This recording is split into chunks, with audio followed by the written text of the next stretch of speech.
All right, YouTube, are you prepared to see some total mental gymnastics and people completely ignore the existence of the Constitution? Obama, according to the AP, which tweeted this out about an hour ago, it's been picked up now by Huffington Post and a few others, is going to come forward in regards to an attempt to get a certain memo disclosed, giving the administration's justification for drone strikes on American citizens. Now, we'll preface this by saying this pertains to strikes on foreign soil. As far as we know, out in the open and clear, there have been no drone strikes on American citizens on American soil. Um, Oddly enough, the ACLU, which is seen by groups like Fox as an extreme left outlet, an extreme leftist organization, is spearheading this, along with the New York Times of all places, suing essentially to get this memo disclosed. And Obama apparently has decided to, instead of bothering to, actually avert this through appeal, they've just said fuck it and they're going to release this material. And Obama's apparently going to come out, I don't know, today or sometime tomorrow to talk about this. Interestingly enough, it's now also being reported that he just hired a civil defense attorney. A criminal defense attorney, which indicates he's lawyering up for a reason. Some speculated early on it had to do with this other nation that's been spied on by this Somalget thing through the NSA. Actually, now it looks like this is more likely the reason. Possibly Obama realizes the jig might be up if he is, ends up sued, essentially as a result of breaking the Constitution.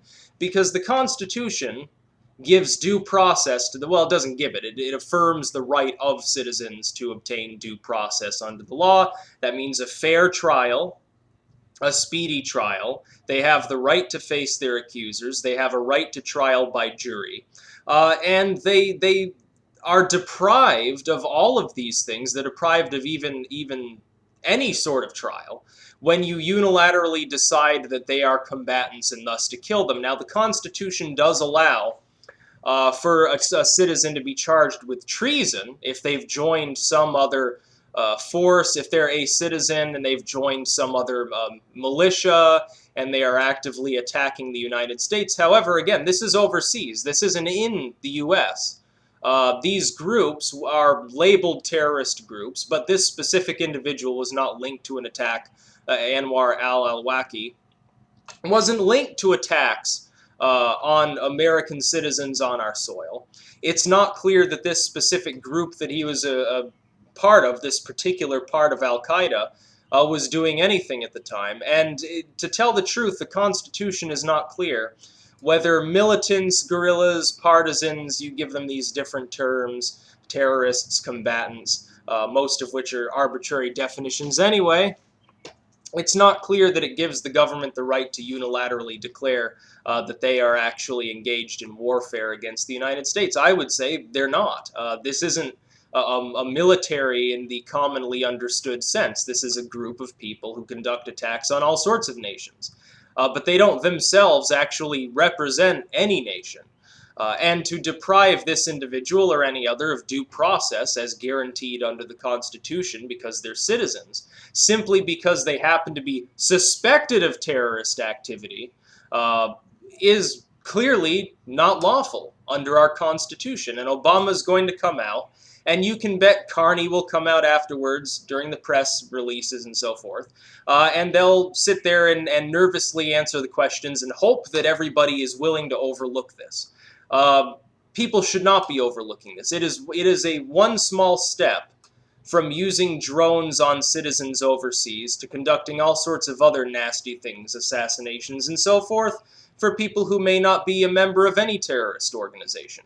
And for legal purposes, the term terrorist is dubious at best anyway. They've sort of gulled the population into thinking that there's such a severe threat from these scattered groups of Islamic terrorists, which, by the way, we're funding and arming on a regular basis, that we then need to violate our own constitutional law.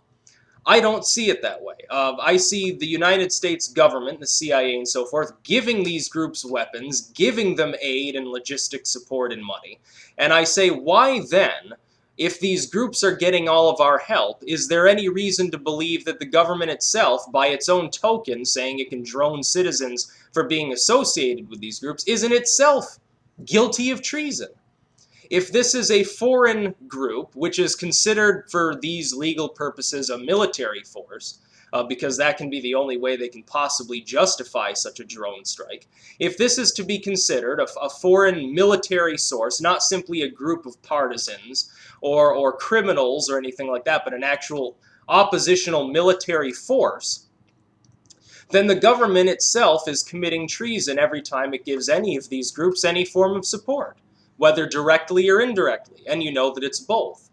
Because we have been giving weapons and aid to al-Qaeda agents in Syria, because we're so concerned that Syria won't fall and Assad will remain powerful and continue to cock-block oil pipelines to the Mediterranean. It's clearly unconstitutional. Clearly. So when AP comes out and says Obama's about to give his justification, all I see is Obama's about to do insane numbers of mental gymnastics, trying to cop out a reason why he's allowed to violate the Constitution simply under the idea that we have to be kept safe from groups that we're supporting in the first place. It's ridiculous. I don't understand why anybody, after seeing this news, would even bother to support Obama. Because there is no way that he can justify using drones to kill U.S. citizens. There is no way that this group, Al-Qaeda, it's not flying under the banner of France or even the Saudis or Russia or any of these other groups. In fact, we are the ones most closely associating ourselves, and the Saudis, which are an ally of the United States, with Al-Qaeda. We are now the ones funding primarily Al-Qaeda. The same Al-Qaeda that we took a decade of our time and billions of our dollars to fight. Why are we doing this? And then why would we then allow a sitting president to come out and lie with a straight face and try to give some half-assed justification for using what is quite obviously unconstitutional means to stop citizens, apparently, from associating with groups we ourselves are propping up? Al-Qaeda probably wouldn't even exist if not for U.S. action. It would have withered away like so many other separatist movements and eventually gotten picked off by nationalists or communists or some other group that didn't like them. Because that's what tends to happen to such groups. Or they would have taken over one township and they'd be running a couple of opium fields right now and they'd be forgotten because they wouldn't have any power or political connections. We are the ones in the 80s who first armed these groups, or which would later become Al-Qaeda. We armed them. We gave them money. This was under Reagan. Money and arms and logistics support and training and all sorts of other merchandise and everything we could possibly give them.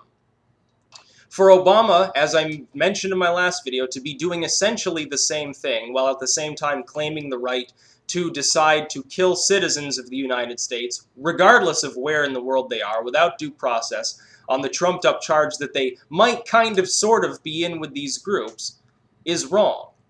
It's a lie. Obama is lying. What other word can you give to it? He obviously either does not understand or does not care about constitutional laws. If Bush had done the same thing, people would have been up in arms. The same people that lick Obama's feet would have been completely ass-blasted if Bush had been doing this sort of thing. They would have screamed tyrant so hard it would have been heard around the world, and Bush's approval would have sunk to 2% overnight, and he would have been ousted. He would have been forced to resign because there'd be 10 million people outside of D.C. But because Obama happens to be a Democrat, these people magically think that there's nothing wrong with it. This makes no sense. Why are these people not raising up with the same collective voice they used against Bush, who did exactly the same things, only less than Obama does, and continue to engage in this stupid partisan bullshit that they always have, and unfortunately seem always to be likely to do? So Obama can say whatever the fuck he wants. He's not going to convince me. He's not going to convince anyone with a working brain, because clearly what he is doing with drone strikes on American citizens is unconstitutional. It's treasonous, actually. When you really think about it, he's committing treason. He's completely violating the United States Constitution.